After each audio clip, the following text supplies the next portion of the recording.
Pues vamos abriendo nuestras Biblias, segundo libro de Reyes, capítulo 11.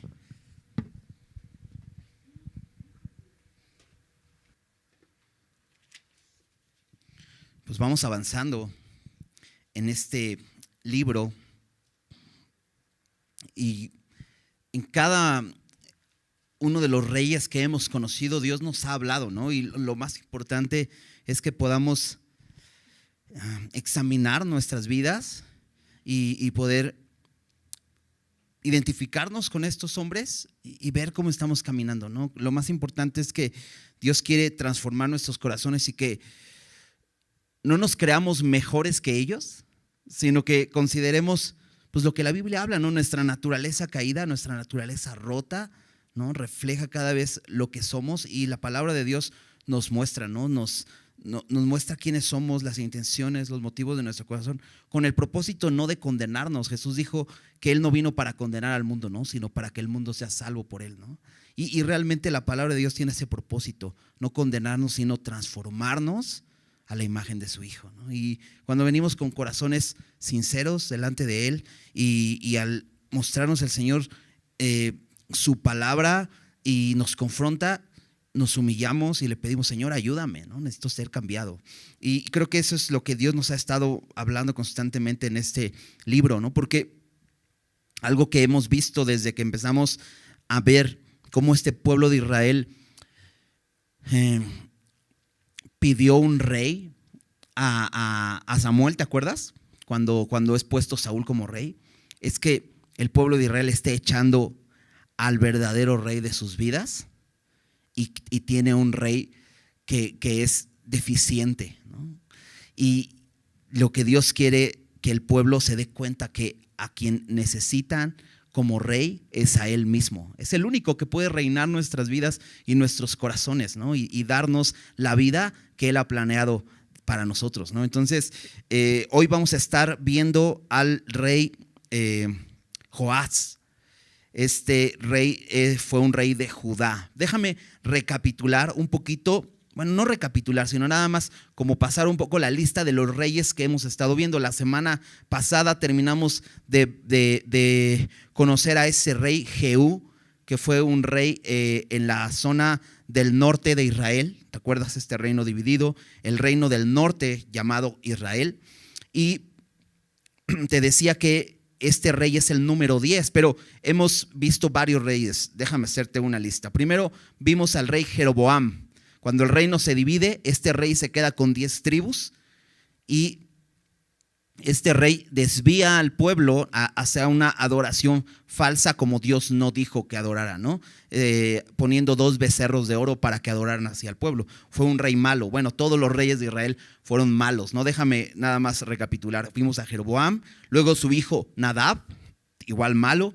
Luego vimos a Baasa, que destruye a la descendencia de Jeroboam, a Nadab y a los reyes. Ya no puede continuar la dinastía de Jeroboam. Después Ela, el hijo de Baasa, también es destruido, es quitado del reino por uno de sus capitanes que se llamaba Zimri. Y este rey solamente dura muy poquito tiempo, una semana reinando, porque Omri, que era el general del ejército, se queda como el rey. El pueblo lo quiere a él como el rey y este Zimri se quita la vida en el palacio, ¿no? Después vimos a Acab, el hijo de Omri, un rey perverso que se casa con Jezabel y establece la adoración a Baal en Israel. Después de él, Ocosías, recuerdas, fue este que cae por la ventana de su casa y que luego va a consultar a sus ídolos para saber si iba a sanar. Después de él muere de esta caída y se queda su hermano Joram, que fue el que Jehú mata junto con Ocosías, que era el rey de Judá. Entonces, ahora pasando un poco a los reyes de Judá, de ahí solamente hemos conocido a 6 reyes, los reyes de Judá del reino del sur. Primero empezamos por Roboam, el hijo de Salomón, que solamente se queda con la tribu de Judá. Después vimos a su hijo Abías, 2 reyes que fueron malos, tanto Roboam como Abías fueron reyes malos, que no hicieron la voluntad de Dios, no siguieron el camino de Dios. Después fue Asa, el hijo de Abías, que este rey sí es un buen rey, aunque al final de sus días no confió en Dios, ¿no? Y Dios le reprocha esto, ¿no? Porque Dios lo había librado de los etíopes y libios que habían venido contra Judá, ¿no? Cuando él clamó. Pero al final de sus días, cuando el rey Baasa de Israel está peleando contra él, él compra a los sirios para pelear, ¿no? Y Dios manda a un profeta y le dice, pues no te libré en el pasado, ¿por qué no confiaste en mí?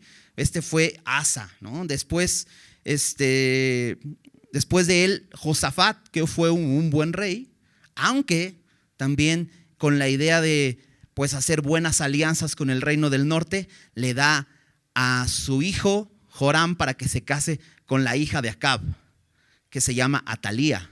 Y hoy vamos a hablar de esta mujer. Y de ella nace Ocosías, que lo vimos muriendo igualmente por Jehú, rey de Israel, en el mismo tiempo que mata a Joram y luego mata a Ocosías, ¿no? Esos son los reyes que hasta el momento hemos visto, ¿no? Y estamos ya ahí entonces en el capítulo 11 y como te decía la semana pasada, veíamos cómo este rey Jehú, aunque empezó bien, obedeciendo lo que Dios le había dicho por medio del profeta que lo unge, pero se vuelve un hombre sangriento, ¿no? Matando todo lo que podía, ¿no? Mata no solamente a toda la familia de Acab, mata a Ocosías, mata a los hermanos de Ocosías, mata a Jezabel y después mata a todos estos israelitas que adoraban a Baal en el templo a base de engaños, los mete ahí y los mata a todos, ¿no? Y se llena de soberbia. Y todo esto es ¿por qué? Porque se empezó a creer que era el dueño de Israel, ¿no? Cuando Dios le dijo, yo te puse por rey sobre Israel, pero es mi pueblo. Y esto es importante y poco de eso vamos a estar viendo hoy en este rey Joás. Pero pues como siempre vamos a empezar con una oración para empezar el pasaje de hoy. Señor, gracias por tu amor, porque sin duda, Señor, si nos has dejado tu palabra escrita, Señor, es porque nos amas, Señor, y quieres a través de estos ejemplos seguir transformando nuestros corazones. Y aquí estamos, Señor. Te pedimos que nos hables, habla a nuestros corazones, Señor, queremos ser transformados por ti. Te lo pedimos en el nombre de Jesús. Amén. Ok, capítulo 11. Dice así: cuando Atalía, madre de Ocosías, vio que su hijo era muerto, se levantó y destruyó toda la descendencia real. Ok, entonces estábamos en el reino del norte viendo lo que ocurría allá. Vimos cómo termina este rey Jehú. Pero de pronto el escritor nos cambia de escena y ahora nos pone el reino del sur, ¿no? El reino de Judá. Porque si recuerdas, murió Joram, el rey del norte, pero también murió Ocosías. Entonces el reino del sur, el reino de Judá, se quedó sin rey. ¿Y qué sucede? Y fíjate lo que dice el primer versículo. Cuando Atalía, madre de Ocosías, vio que su hijo era muerto, se levantó y destruyó a toda la descendencia real. Y dices, ¿qué onda con esta mujer? ¿No? Se murió su hijo y no lamenta la muerte de su hijo, sino al contrario, parecía que estaba esperando eso, ¿no? Lo que pasa es que esta mujer quiere reinar. Ahora esta mujer ha tenido una gran influencia sobre el reino de Judá. ¿Quién es esta mujer? Atalía es hija de Acab y Jezabel, ¿no? Estos reyes idólatras, ¿no? que pervirtieron completamente a Israel y establecieron la adoración a Baal. Bueno, ella es hija de ellos, ¿no? Joram se casó con ella y de ella nació Ocosías, que acaba de morir. Entonces, esta mujer quiere destruir, dice, toda la descendencia real. Aquí hay muchas implicaciones en este versículo, porque estamos en el reino del sur, en el reino de Judá. Y Dios había prometido a David que de su descendencia vendría un rey, ¿no?, que gobernaría para siempre. ¿Recuerdas esto? Esto está en Samuel. Acompáñame en 2 de Samuel, capítulo 7. Es este momento donde David ha llevado el arca del pacto a la ciudad de David. Y entonces David quiere construir un templo. Y Dios le manda decir a David por medio de Natán, en el versículo 11 al final, dice: asimismo Jehová te hace saber que Él te hará casa. ¿No? David le quería construir un templo, una casa, pero dice: no, Él te hará casa a ti, dice el versículo 12.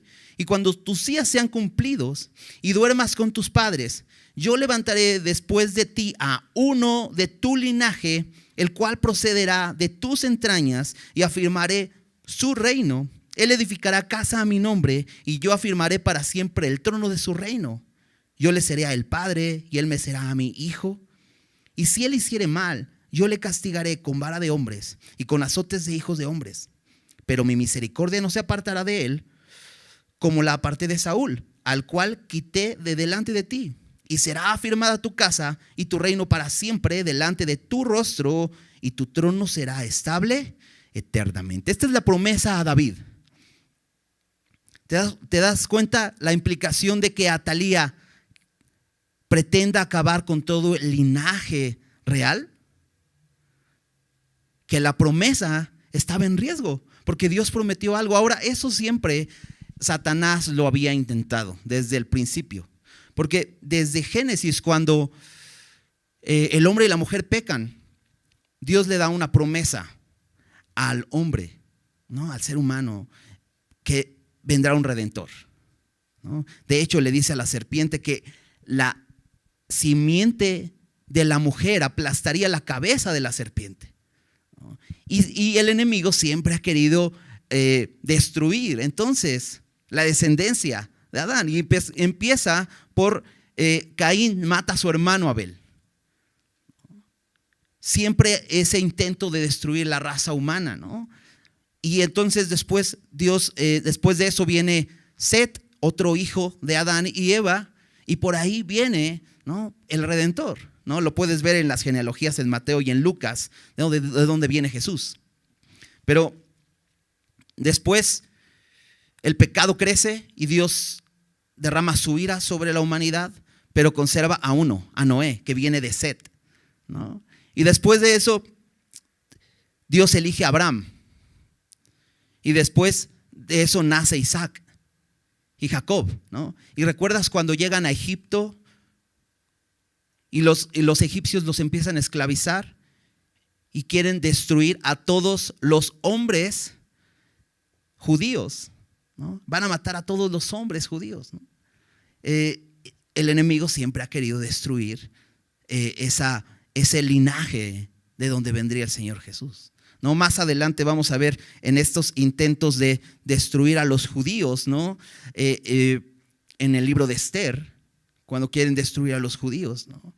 Y recuerdas cuando el rey Herodes se entera que ha nacido el rey de los judíos y quiere matar a todos, y manda matar a todos los niños menores de 2 años, ¿no?, para poder matar y deshacerse de este rey. Bueno, la amenaza hacia el rey, hacia nuestro Señor Jesús, siempre ha sido, ¿no? En este capítulo podemos ver que esta mujer, Atalía, quiere destruir a toda la descendencia real. Versículo 2.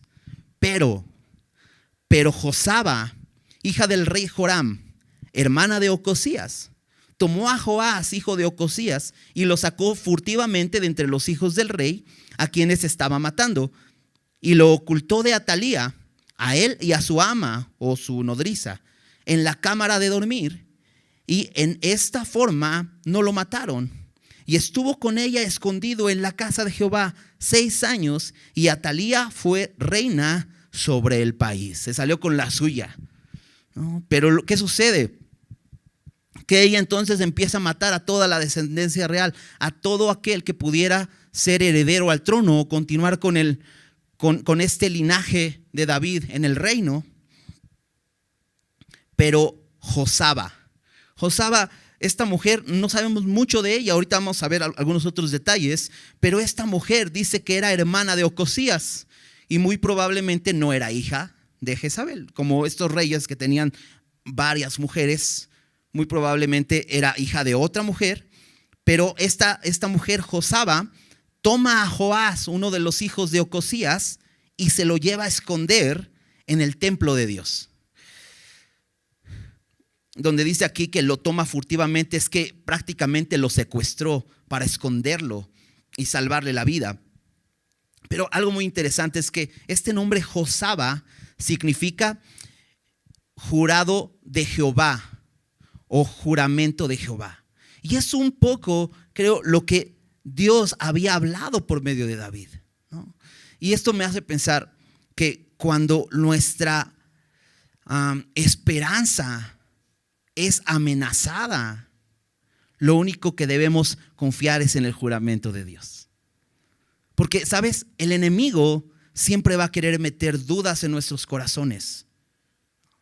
Y siempre lo hace a través del pecado. Y nos amenaza con el pecado para que después meta duda en nuestro corazón. Pero cuando nuestra esperanza está en duda, está en riesgo, lo único que nos puede mantener firmes es el juramento de Dios, el pacto de Dios, ¿no? Y recuerdas lo que dijo Jesús, que su sangre es ese nuevo pacto. Entonces, cuando nuestra esperanza es amenazada, debemos voltear a la cruz y recordar que Él ha prometido su salvación por medio de la fe en Jesús, ¿no? Entonces, aquí vemos a esta mujer, Josaba, salvando a este pequeño hijo de Ocosías, y lo esconde. Y entonces es Atalía la reina ahora. Entonces estamos viendo que después de Ocosías se levanta Atalía también como una reina en Judá. Versículo 4. Mas al séptimo año envió Joiada y tomó jefes de centenas, capitanes y gente de la guardia, y los metió consigo en la casa de Jehová, e hizo con ellos alianza, juramentándolos en la casa de Jehová, y les mostró el hijo del rey. Okay, aquí parece una escena y menciona a un hombre, Joiada. ¿Quién es este hombre Joiada? Bueno, es un sacerdote, ahorita vamos a ver más de él. Pero dice que tomó jefes de centenas, capitanes y gente de la guardia, y los metió consigo en la casa e hizo alianza con ellos. Busca hacer alianza con la guardia del lugar, con los soldados del ejército de Judá. Y dice que hace juramento con ellos en el templo de Dios y les muestra al hijo del rey, ¿no? ¿Cómo sería para esta gente, ¿no? Cuando es Atalía la reina y de pronto enterarse que hay un descendiente de David, ¿no? Y esto me recuerda un poco a lo que Dios dijo en el capítulo 8, hablando de Joram, que fue un mal rey, que fue aquel que se casó con Atalía. En el versículo 19, fíjate, en el versículo 18 dice: y anduvo Joram en el camino de los reyes de Israel, como hizo la casa de Acab, porque una hija de Acab fue su mujer, Atalía, e hizo lo malo ante los ojos de Jehová.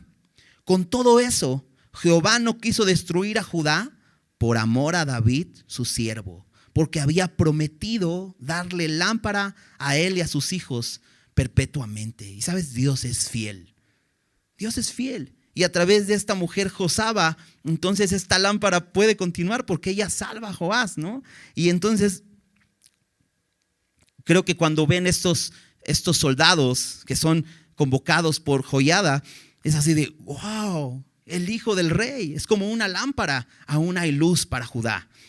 Ok, versículo 5 dice: y les mandó diciendo: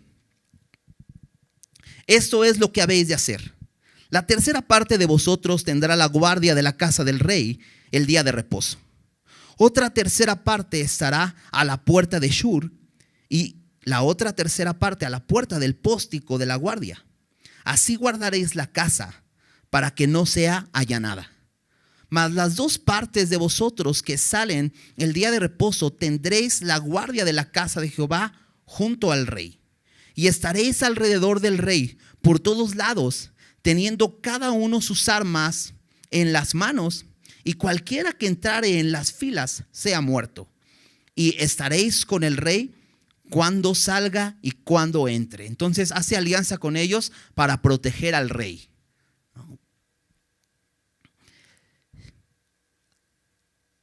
Dice versículo 9: los jefes de centenas pues hicieron todo como el sacerdote Joiada les mandó.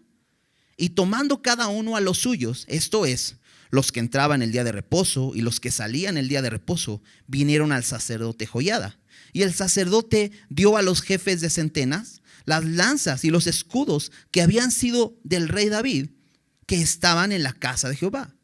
Y los de la guardia se pusieron en fila, teniendo cada uno sus armas en sus manos, desde el lado derecho de la casa hasta el lado izquierdo, junto al altar y el templo, en derredor del rey. Sacando luego Joiada al hijo del rey, le puso la corona y el testimonio, y le hicieron rey, ungiéndole y batiendo las manos, dijeron: viva el rey. Entonces Joiada planea, como el sacerdote que está en el templo, llama a estos hombres, les dice lo que tienen que hacer, les dice que cómo se van a ordenar, cómo van a proteger la casa, los caminos y todo, y planea todo un evento para ungir al rey.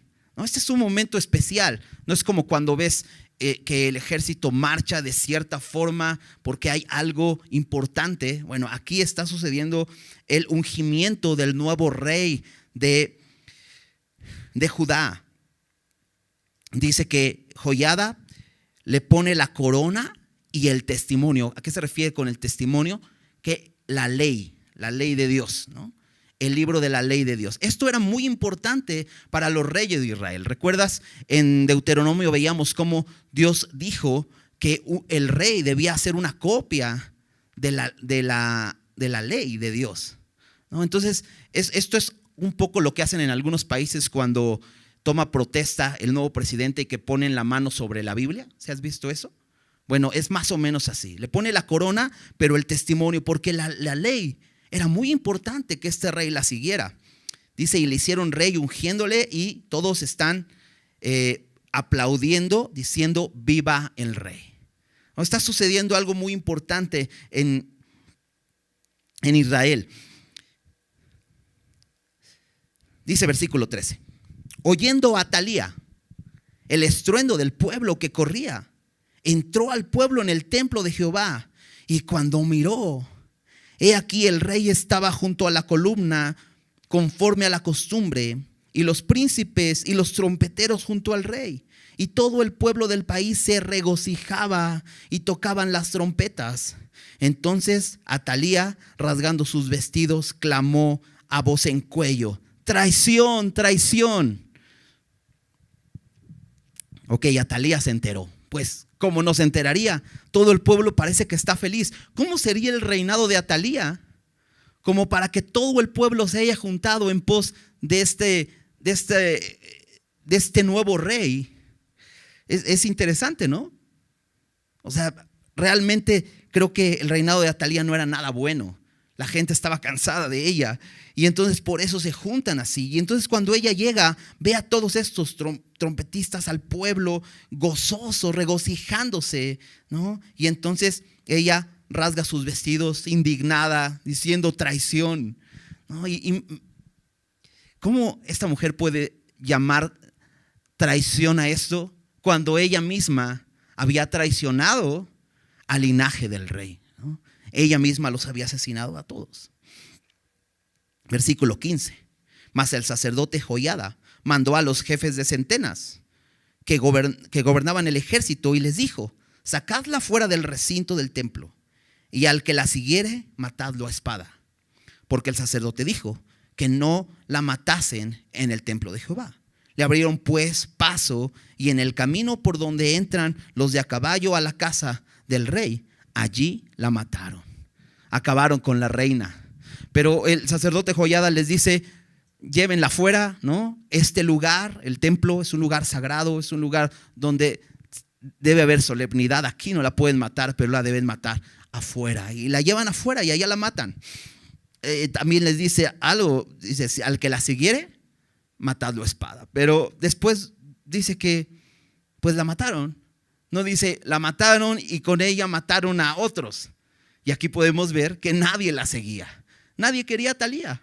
Sin embargo, ella se había impuesto como una tirana, ¿no? Que solamente quería gobernar. Lo único que le interesaba, tener el poder. Ok, entonces muere Atalía. Versículo 17. Entonces Joiada hizo pacto entre Jehová y el rey y el pueblo, que serían pueblo de Jehová. Y asimismo entre el rey y el pueblo. Y todo el pueblo de la tierra entró en el templo de Baal y lo derribaron. Asimismo despedazaron enteramente sus altares y sus imágenes y mataron a Matán, sacerdote de Baal, delante de los altares. Y el sacerdote puso guarnición sobre la casa de Jehová.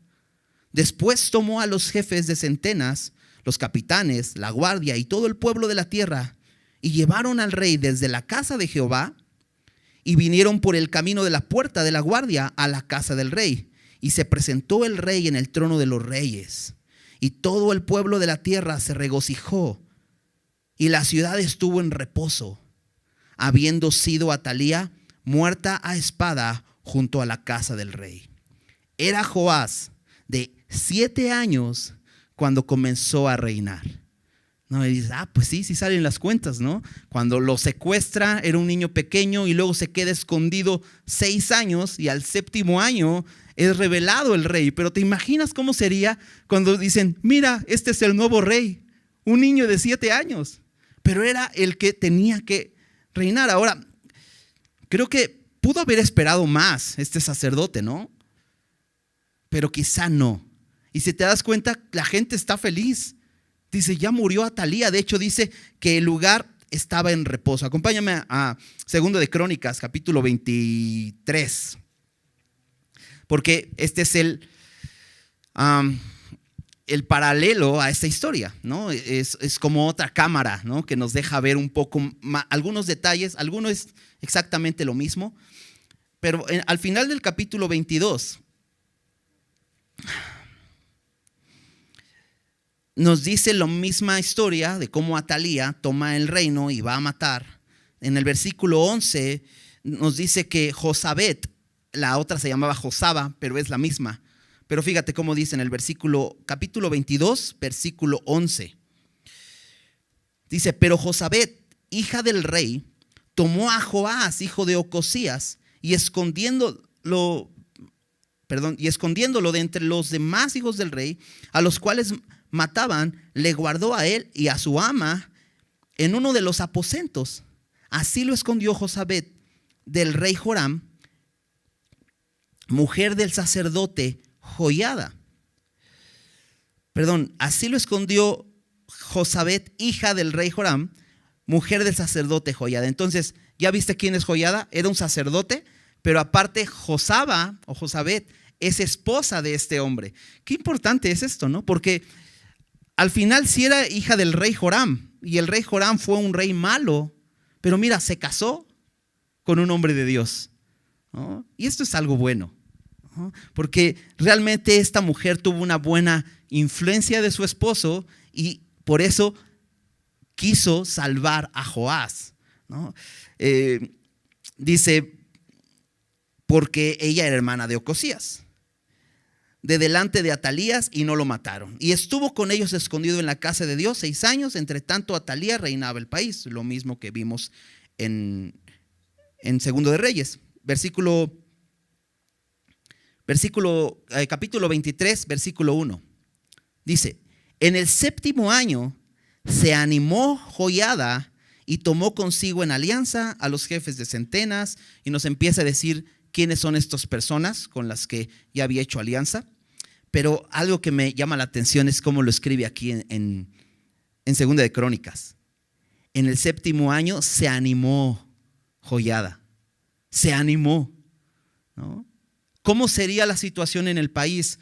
Que dice, o sea, si no lo hago ya, o sea, ¿qué va a suceder? O sea, si me espero hasta que el niño pues ya cumpla como su mayoría de edad, pues esto va a ir de mal en peor. Y vamos a ver algunos detalles de eso. Pero se anima.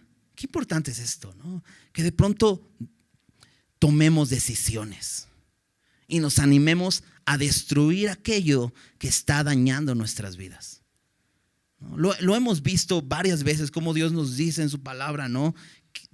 Quítate esa vieja naturaleza ya y vístete del nuevo hombre, ¿no? Haz morir lo terrenal que hay en ti.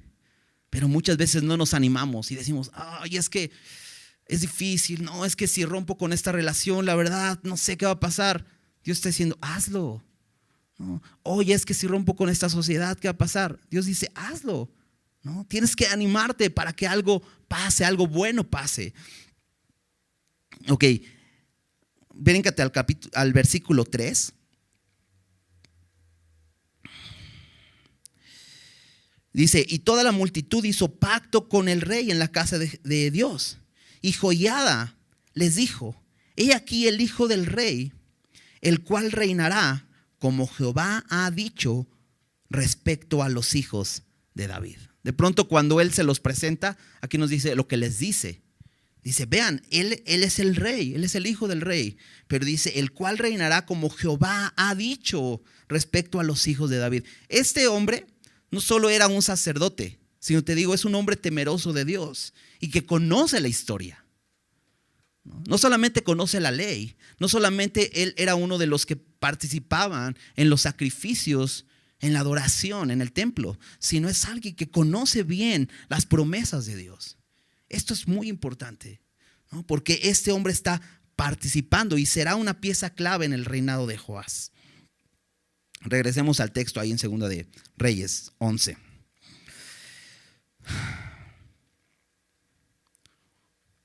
Algunas cosas y algunos detalles importantes aquí. Es importante matar aquello que está haciendo daño a la nación.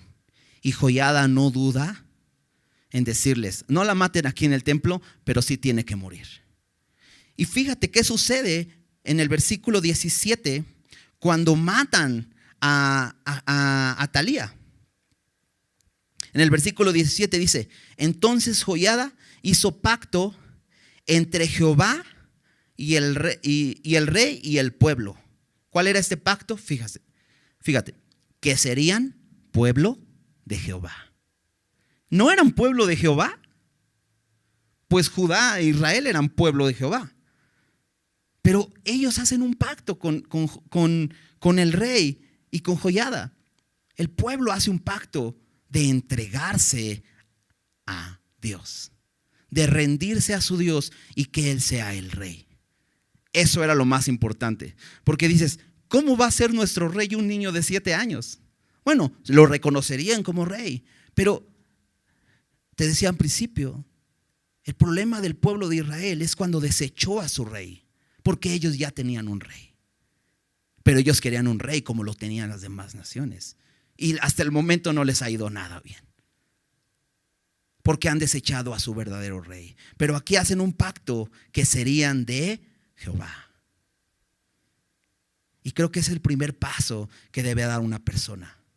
No solamente se trata de acabar con el pecado o renunciar al pecado, sino hacer al Señor Jesús tu Señor. Que Él sea el Señor de tu vida. Decirle, yo soy tu siervo y tú sé mi Señor. Quiero ser tuyo. Dice, continúa diciendo, asimismo entre el rey y el pueblo. Y es que el rey debía saber y debía recordar que el pueblo no era de él. El pueblo era de Jehová. A Él le pertenece. ¿Y cuál es la consecuencia de esto? Fíjate, versículo 18. Y todo el pueblo de la tierra entró en el templo de Baal y lo derribaron. Dices, ¿cómo? ¿Había un templo de Baal en Jerusalén? ¿Recuerdas que con Jehú destruyeron el templo de Baal que había en Samaria? Pues, ¿de quién era hija Atalía? De Jezabel, ¿no? Hijo de tigre pintito, ¿no? Pues igualita, ella influenció para que ahora en Jerusalén, no sé dónde estaba el templo, pero en Jerusalén había un templo y era el templo de Dios. Pero mira, ya hay un templo para adorar a Baal. Pero fíjate, después de que este pueblo hace un pacto con Dios, de que le pertenece a Dios, entonces empiezan a acabar con aquello que deshonra a Dios. Y sabes, no vas a poder acabar con aquello que deshonra a Dios en tu vida si primero no le pides que sea el Señor de tu vida. Es imposible. Pero cuando tú le pides que sea el Señor de tu vida, hay cosas que seguramente te van a empezar a incomodar. y vas a decir, esto no está bien. Y el pueblo hace eso. El pueblo viene y entra en el templo de Baal y lo derriban. Dice, asimismo despedazaron enteramente sus altares y sus imágenes y mataron a Matán, sacerdote de Baal, delante de los altares. Esto es una consecuencia.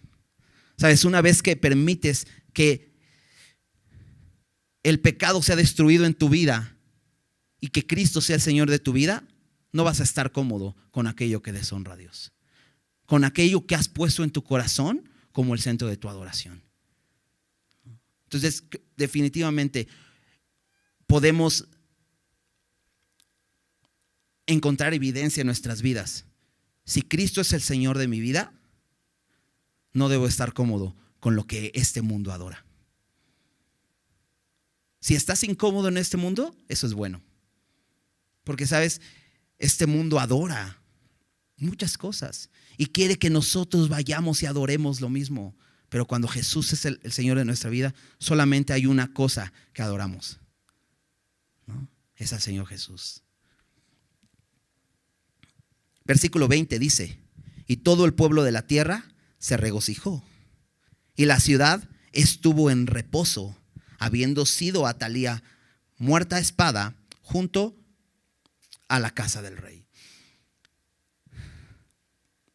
La ciudad estuvo en reposo.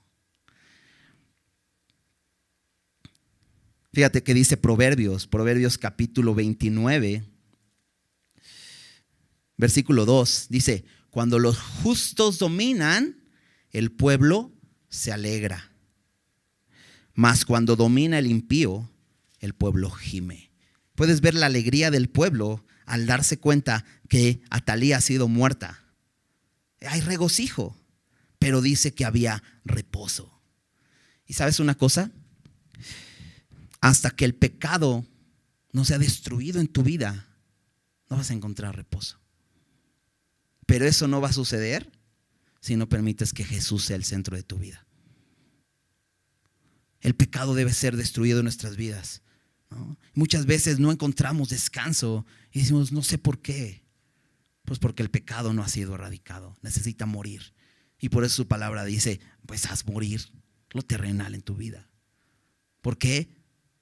Pues porque ya no perteneces a este mundo.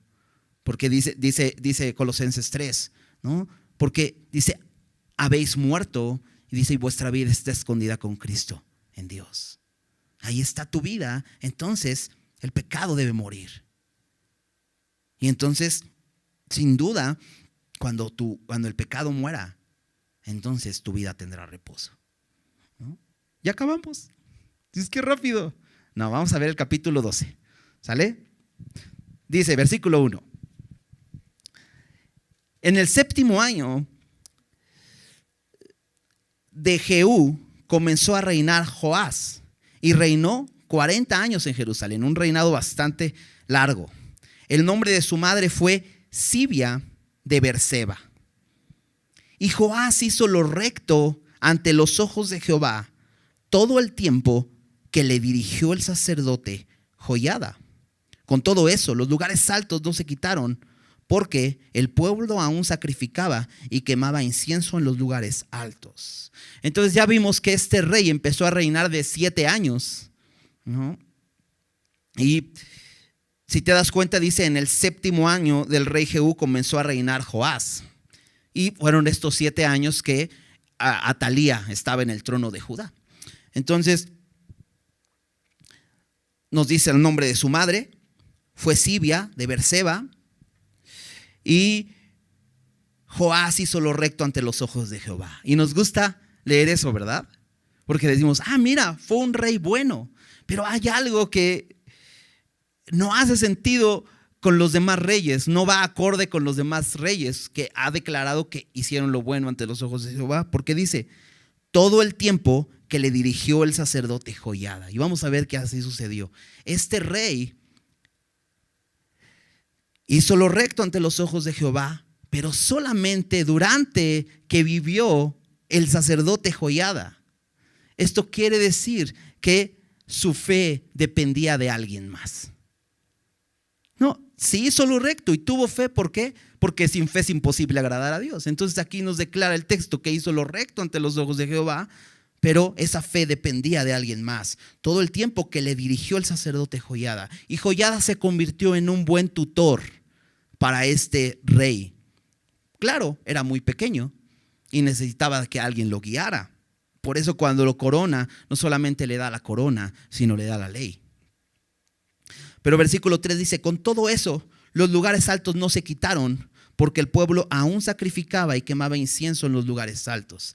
Ahora, aquí Joás podría imponer una ley donde todos los lugares altos se quitaran. Pero ¿sabes el problema? Que puedes imponer una ley, pero eso no va a hacer que la idolatría se quite del corazón. Porque si te das cuenta ahí dice, porque el pueblo aún sacrificaba. Y esa es la condición del pueblo de Judá. No solamente es el gobernante el que debe rendir su vida al Señor, sino también el pueblo. Muchas veces nos quejamos de los gobernantes, ¿no? Por cierto, la Biblia dice que no hagas eso, sino que los honres, ¿no? Que honremos a nuestros gobernantes. Sin embargo, muchas veces no examinamos nuestras propias vidas, ¿no? Nos podemos quejar de que hacen mal las cosas, pero no examinamos que nosotros mismos hacemos mal las cosas, ¿no? Entonces aquí vemos que el mismo pueblo era un pueblo idólatra. Versículo 4. Y Joás dijo a los sacerdotes, todo el dinero consagrado que se suele traer a la casa de Jehová, el dinero del rescate de cada persona, según esté estipulado, y todo el dinero que cada uno de su propia voluntad trae a la casa de Jehová, recíbanlo los sacerdotes, cada uno de mano de sus familiares, y reparen los portillos del templo donde quiera que se hallen grietas. Pero en el año 23 del rey Joás, aún no habían reparado los sacerdotes las grietas del templo. Llamó entonces el rey Joás al sumo sacerdote Joiada y a los sacerdotes y les dijo, ¿por qué no reparáis las grietas del templo? Ahora pues, no toméis más el dinero de vuestros familiares, sino dadlo para reparar las grietas del templo. Y los sacerdotes consintieron en no tomar más el dinero del pueblo, ni tener el cargo de reparar las grietas del templo. Una de las primeras cosas o de las cosas más sobresalientes que hace el rey Joás es reparar el templo. Ahora el templo, aunque era un templo glorioso, es el templo que construyó Salomón. Pero pues es un templo material que sufre ante las inclemencias, ¿no? Y realmente necesitaba mantenimiento. Y durante mucho tiempo no se le ha dado mantenimiento, muy probablemente desde los días de Josafat. Ya reinó Joram, ya reinó Ocosías, Atalía, y este templo pues no se le ha dado mantenimiento y lo que nos dice aquí es que había grietas, habría que repararse. Entonces, de las primeras cosas que hace Joás es pues reúnan el dinero, recursos hay, pero se necesita hacer. Pero dice que en el año 23 de su reinado, o sea, cuando él ya tenía 30 años, no se ha hecho nada. Él le encargó a los sacerdotes que repararan las grietas del templo. Ahora, ¿los sacerdotes podían hacer este trabajo? ¿Era trabajo de los sacerdotes? Bueno, ellos estaban encargados de cuidar el templo, pero tenían que estar mucho más enfocados en la adoración del templo. Ahora, ¿quién lo haría entonces? Ellos dijeron que sí lo harían, pero no lo han hecho. Y entonces, versículo 7 les dice que llamó el rey al sumo sacerdote Joiada y a los sacerdotes y les dijo, ¿por qué no reparáis las grietas del templo? Y les dice, ya no tomen más ese dinero, sino denlo a alguien que lo reparan, y ellos están de acuerdo. Acompáñame nuevamente, segundo de Crónicas, capítulo 24.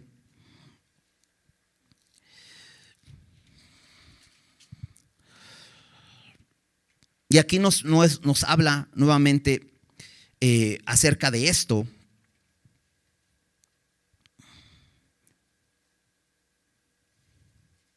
Mira, déjame leer desde el versículo 2, nuevamente cuando se da ese testimonio de Joás.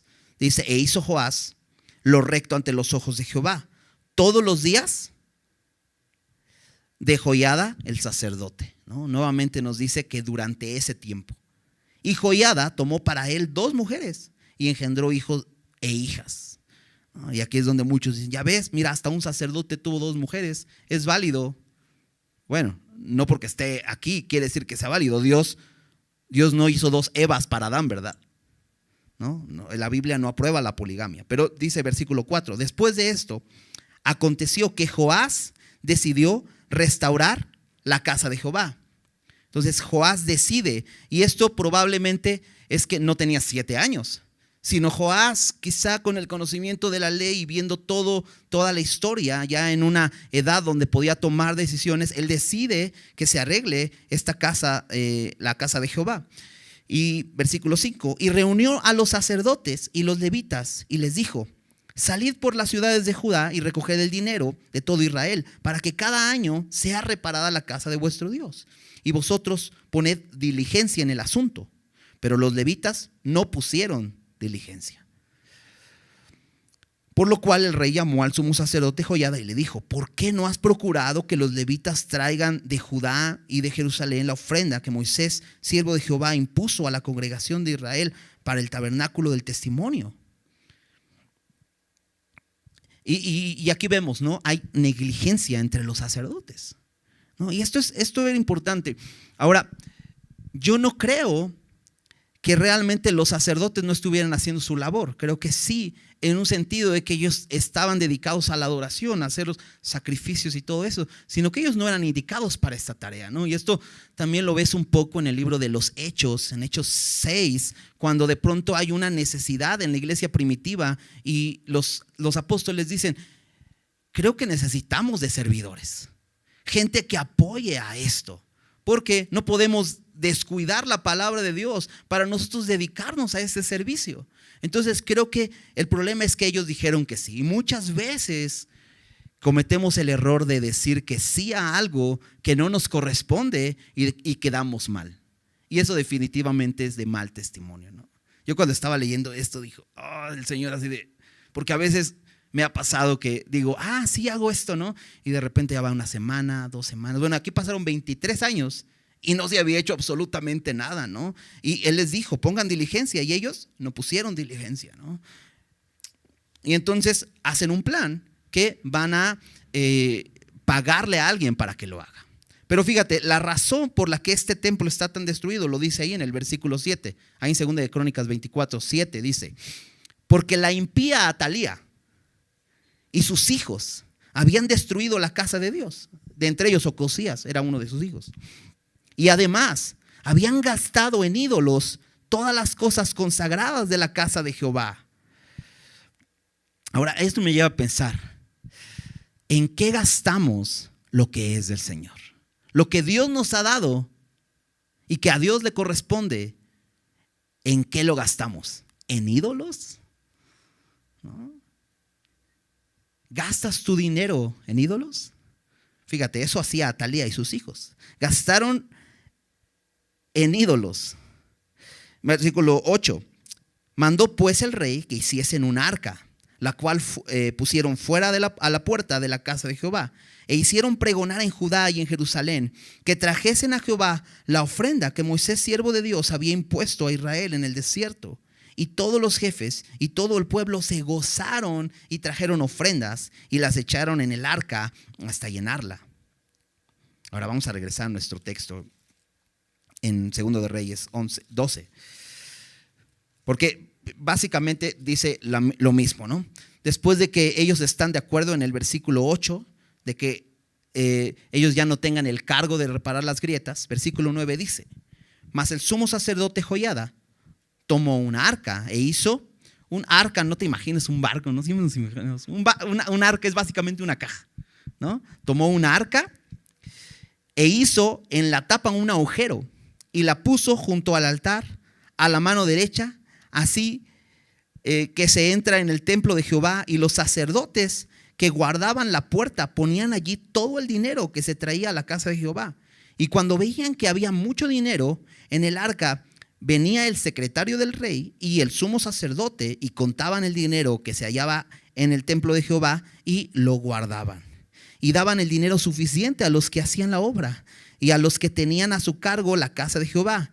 Y ellos lo gastaban en pagar a los carpinteros y maestros que reparaban la casa de Jehová, y a los albañiles y canteros, y en comprar la madera y piedra de cantería para reparar las grietas de la casa de Jehová, y en todo lo que se gastaba en la casa para repararla. Mas de aquel dinero que se traía a la casa de Jehová no se hacían tazas de plata, ni despabiladeras, ni jofainas, ni trompetas, ni ningún otro utensilio de oro, ni de plata se hacía para el templo de Jehová, porque lo daban a los que hacían la obra, y con él reparaban la casa de Jehová. Era necesario reparar la obra. Y hay necesidades, ¿verdad? Y en la iglesia hay necesidades, ¿no? Y podríamos quizá aplicar esto para las cosas de la iglesia, ¿no? Y las ofrendas que se recogen es para poder pintar la fachada y todo ese tipo de cosas. Pero realmente aquí que el enfoque pues debe ser nuestras vidas, ¿no? Y creo que nuestras vidas deben estar en constante restauración. Dios está transformando nuestras vidas, ¿no? Dice la Biblia que somos el templo del Espíritu Santo. Y Dios quiere que constantemente nuestras vidas estén siendo restauradas, que no seamos negligentes, ¿no? Y por eso siempre les animamos, discipúlate, porque Dios usa eso para que nuestras vidas sean transformadas, ¿no? No desperdicies el tiempo que Dios te ha dado, como lo hacían los hijos de Atalía y Atalía, ¿no? En ídolos. Porque muchas veces desperdiciamos nuestro tiempo en este mundo en cosas vanas. Nos estamos preparando para el reino de los cielos. Y Dios está haciendo su obra. Y nuestras vidas deben estar siendo constantemente restauradas. Como estos hombres que empezaron a hacer el trabajo. El pueblo empezó a invertir sus recursos, ¿no? En el templo. Estás invirtiendo tus recursos, ¿no? En la transformación de tu vida, ¿no? ¿Qué haces con tu tiempo libre? ¿No? ¿Escuchas su palabra? ¿Lees algo que te edifica y que te hace avanzar en el reino de Dios, ¿no? En tu desarrollo espiritual? Eso es muy importante, necesitamos madurar. Bueno, estos hombres lo empezaron a hacer. Empezaron a invertir sus recursos. Fíjate, versículo 15. Y no se tomaba cuenta a los hombres en cuyas manos el dinero era entregado para que ellos lo diesen a los que hacían la obra, porque lo hacían ellos fielmente. Órale, qué padre. Encontraron a hombres fieles. ¿Qué hacemos de lo que Dios nos ha dado? Somos fieles. Incluso nuestros recursos. ¿Somos fieles con lo que Dios nos ha dado? Porque, ¿sabes? Hay un principio importante en la Biblia. Aún en los recursos económicos. Todo es de Dios. Nada es nuestro. Y Dios nos lo da para que lo administremos sabiamente. Bueno, dice que a ellos ni siquiera les tomaban cuenta de lo que les entregaban porque veían que la obra se hacía fielmente. Ellos trabajaban fielmente, ¿no? Dice su palabra que es necesario que los administradores sean hallados fieles. Y somos administradores, somos siervos de Dios. Administramos lo que Él nos ha dado. No nos corresponde, pero lo administramos. ¿Lo administras fielmente o lo desperdicias? Vamos a entregar cuentas de eso. Pero fíjate, estos hombres eran fieles. Versículo 16. El dinero por el pecado y el dinero por la culpa no se llevaba a la casa de Jehová porque era de los sacerdotes, ¿no? De pronto dices, oye, pero entonces ese dinero que se estuvo recogiendo durante 23 años, ¿qué hicieron? Pues ¿sabes qué? Los sacerdotes se lo quedaban y no hacían la obra, no reparaban, ¿no? Pero es que ese dinero era para los sacerdotes en algún sentido, porque ellos trabajaban para la obra. Pero las ofrendas voluntarias que se empezaron a recoger y que el pueblo veíamos que se regocijaba, ellos daban tan abundantemente que dice que las ofrendas por el pecado y por la culpa ni siquiera tenían que ser tocadas. Ellos seguían dando esto para los sacerdotes seguían teniendo recurso, pero el pueblo estaba gozoso en dar para la reparación de este templo, que era un lugar muy importante de adoración. Entonces, ¿por qué ocurrió todo esto en este tiempo? ¿Recuerdas por qué? porque hicieron pacto que serían de Jehová. Podrías ver que hay un avivamiento. Destruyen no solo el templo de Baal, sino reparan el templo de Dios. No hay un avivamiento, ¿no? No solamente se trata con acabar con aquellas cosas que Dios nos ha dicho que dejes a un lado, sino avanzar en el reino de Dios y crecer, que nuestras vidas sean restauradas, ¿no? Por eso en Efesios, cuando Pablo les dice a los efesios, despojaos del viejo hombre, Efesios 4:22, dice, despojaos del viejo hombre, dice que está viciado conforme a los deseos engañosos, y renovaos en el espíritu de vuestra mente, dice, y vestíos del nuevo hombre, creado según Dios en la justicia y santidad de la verdad. Y luego después de eso, chécalo en casa, Efesios 4, y él les empieza a dar una lista de cosas que tienen que hacer. Dice, el que hurtaba no hurte más, sino ahora trabaje, ¿no? Y me gusta esa parte, porque el despojarte no es solamente que te quites aquellas cosas que ya no corresponden a esta nueva naturaleza, sino que ahora te vistas de obras que corresponden a la nueva naturaleza. Por eso dice, si robabas, ya no robes. Ahora trabaja, haz con tus manos lo que es bueno y comparte a otros. Vístete de esa nueva naturaleza. No solo se trata de que destruyas aquellos ídolos que antes adorabas. Ahora haz lo que a Dios le agrada y sigue trabajando en esa restauración de tu vida. Dios hace esa obra, pero nos invita a que participemos de eso, a que nos presentemos cada día delante de Él para que Él transforme nuestras vidas. Ok, versículo 17. Entonces subió Hazael, rey de Siria, y peleó contra Gat y la tomó. Y se propuso Hazael subir contra Jerusalén, por lo cual tomó Joás, rey de Judá, todas las ofrendas que habían dedicado Josafat y Joram y Ocosías sus padres, reyes de Judá, y las que él había dedicado, y todo el oro que se halló en los tesoros de la casa de Jehová y en la casa del rey, y lo envió a Hazael, rey de Siria. Y él se retiró de Jerusalén. Los demás hechos de Joás y todo lo que hizo, ¿no está escrito en el libro de las crónicas de los reyes de Judá? Y se levantaron sus siervos y conspiraron en conjuración y mataron a Joás en la casa de Milo, cuando descendía él a Sila. Pues Josacar, hijo de Simeat, y Josabad, hijo de Somer, sus siervos, le hirieron y murió, y lo sepultaron con sus padres en la ciudad de David, y reinó en su lugar Amasías su hijo. Entonces cubrimos en este estudio todo el reinado de Joás, pero termina de una manera muy interesante, porque dice que tuvo una prueba fuerte. Vino el rey de Siria contra Judá a atacar, ¿no? ¿Recuerdas a Hazael? Hazael fue ungido por Eliseo. Y recuerdas que Eliseo lloró porque vio todo, Dios, por revelación de Dios, vio todo lo que Hazael haría contra el pueblo de Israel. No era un rey muy fuerte. Y viene contra Gat y dice que toma esta tierra. Gat era región de los filisteos. Pero después quiere subir contra Jerusalén. ¿Y qué hace Joás? Dice que toma todo lo dedicado a Jehová, todo lo que dedicó Josafat, Joram, Ocosías, y lo que dedicó él mismo para Jehová, y se lo da a Hazael. Y esto está un poco extraño, porque como algo que ya dedicaste lo tomas para otra cosa. No es lógico, ¿verdad? Y es que Joás ha perdido la confianza en Dios. ¿Por qué? ¿Por qué si iba tan bien participando en la obra para que el templo de Dios siguiera siendo ese lugar de adoración a Dios? ¿Por qué de pronto desconfía de Dios? ¿Sabes? Porque tenía una fe prestada. Ese era el problema. Tenía una fe que dependía de alguien más. Acompáñame nuevamente, segundo de Crónicas, para ver un poco más, algunos detalles adicionales. Segundo de Crónicas, capítulo 24.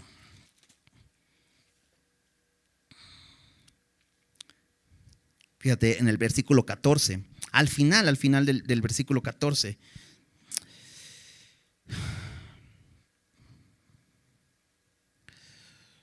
No, perdón, versículo 15.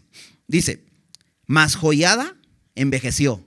¿Recuerdas? Era el sacerdote, el tutor de Joás, y murió lleno de días. De 130 años era cuando murió. Muchos años, ¿no?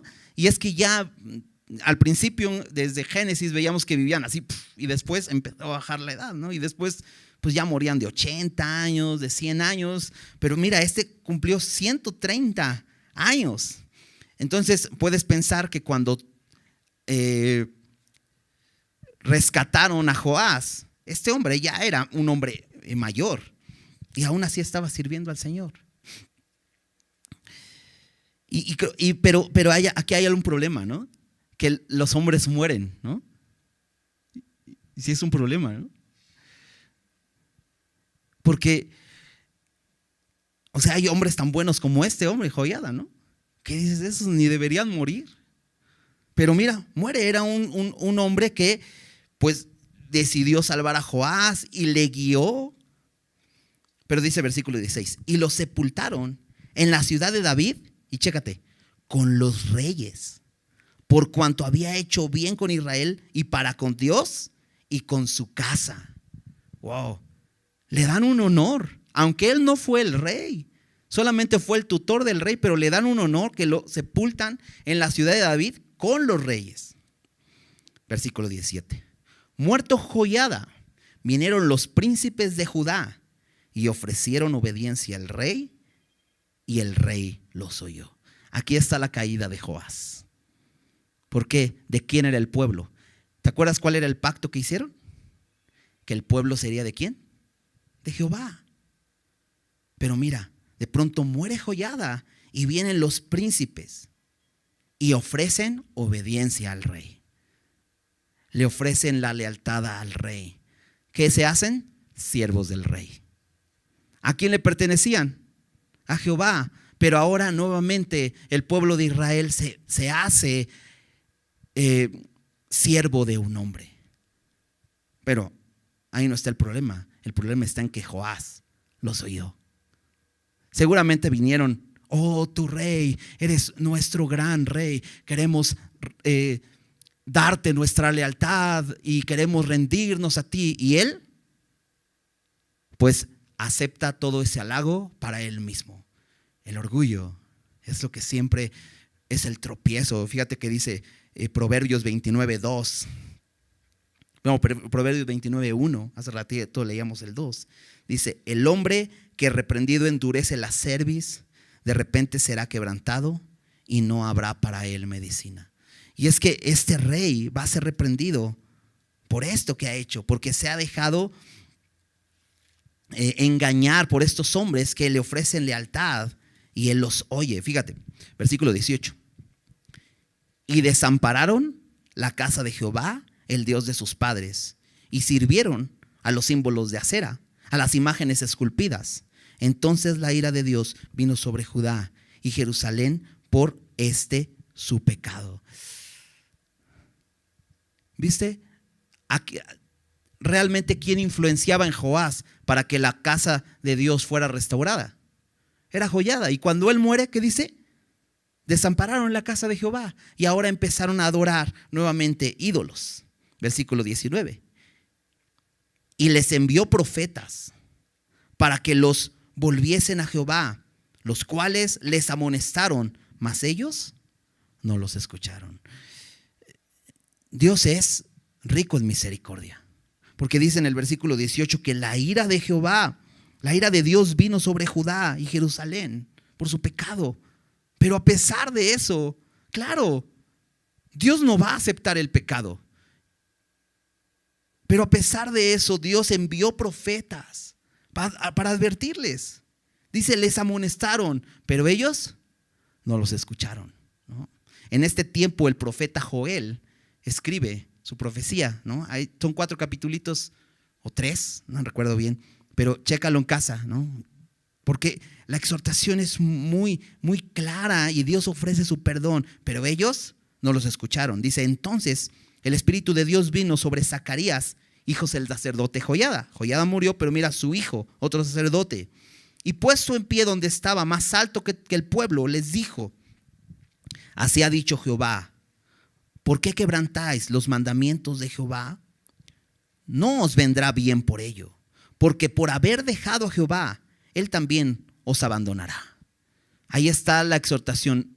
Dios les envía profetas, ellos no los escuchan, pero entonces Dios llena de su espíritu a Zacarías, a este hombre, hijo de Joiada, y él les habla esta exhortación y les dice: pues no les va a ir bien. O sea, si ustedes hacen esto de abandonar y quebrantar los mandamientos de Jehová, no les va a ir bien. Versículo 21. Pero ellos hicieron conspiración contra él y por mandato del rey lo apedrearon hasta matarlo en el patio de la casa de Jehová. ¿Cómo en el patio de la casa de Jehová? ¿Te acuerdas que Joiada mismo no quiso que mataran a Atalía en el templo? Pero mira, Joás los manda para que lo apedreen. A alguien que lo estaba amonestando. Por eso decía el proverbio: el hombre que reprendido endurece la cerviz, de repente será quebrantado y no habrá para él medicina.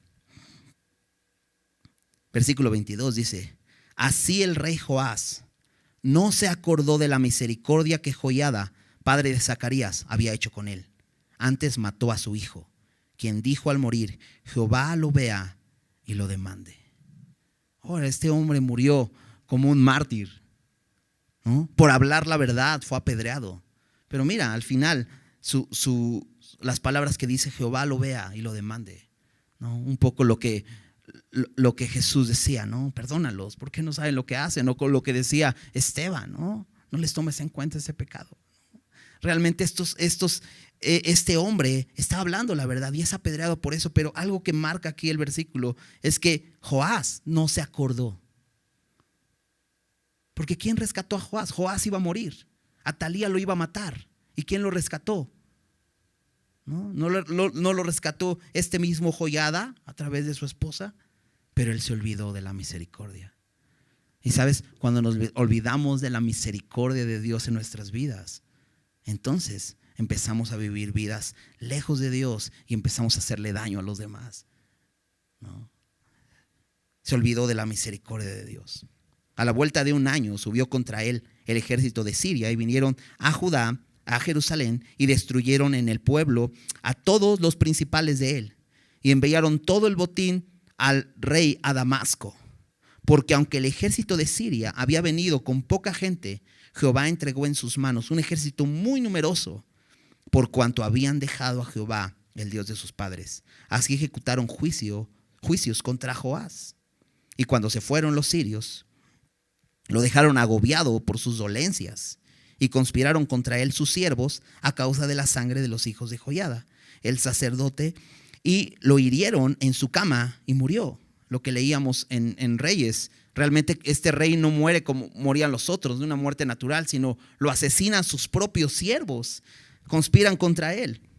Y aquí dice que fue por venganza de Joiada, de los hijos de Joiada.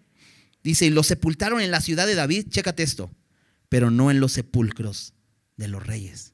A Joiada lo sepultan en el sepulcro de los reyes, pero a él no. Los que conspiraron contra él fueron Zabad, hijo de Simeat, amonita, y Josabad, hijo de Simrit, moabita. Este Joás ya había tomado como siervos a personas extranjeras, no eran del pueblo. En cuanto a los hijos de Joás y a la multiplicación que hizo de las rentas y a la restauración de la casa de Jehová, he aquí está escrito en la historia del libro de los reyes. Y reunió en su lugar a Amasías, su hijo. Empezó bien, pero no acabó bien, ¿no? Y esto me recuerda a lo que también veíamos de Jehú, ¿no? Él empezó obedeciendo, pero después se siente orgulloso. Te decía, este hombre tiene una fe prestada. Y debemos examinar nuestros corazones. ¿Realmente tengo una convicción en el Señor? ¿La fe que tengo es una fe que me heredaron? ¿O es una fe que he puesto en Jesús y tengo una relación personal con Él? Claro, la influencia de alguien es buena, pero al final, si tu fe no está puesta en Jesús directamente, entonces cuando esa persona muera, ya no vas a poder confiar en Jesús, porque realmente no hay esa fe en ti.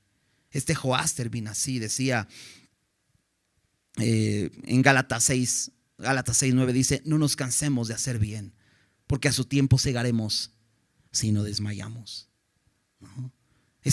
Hombre empezó bien por la influencia del sacerdote, pero él mismo no tenía fe. Y sabes, podemos tener la influencia del sacerdote, pero del gran sumo sacerdote, Jesús, ¿no? Y déjame cerrar con este pasaje en Hebreos 7. ¿Recuerdas que hace poquito que estuvimos estudiando ahí, veíamos cómo era necesario un sacerdote de un orden distinto? Y veíamos que Jesús es este sacerdote según el orden de Melquisedec. Pero ahí en el capítulo 7 precisamente nos hablaba de esto, de que estos sacerdotes tenían una imperfección: morían. Y por la muerte, entonces no podían, su sacerdocio no era perfecto, ¿no? Fíjate en el versículo 22, dice: por tanto Jesús es hecho fiador de un mejor pacto. Y los otros sacerdotes llegaron a ser muchos debido a que por la muerte no podían continuar.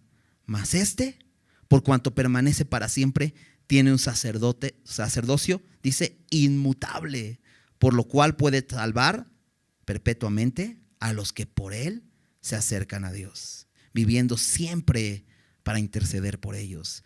Joás tenía un sacerdote y un buen hombre que era temeroso de Dios y era muy buena influencia para él, pero murió.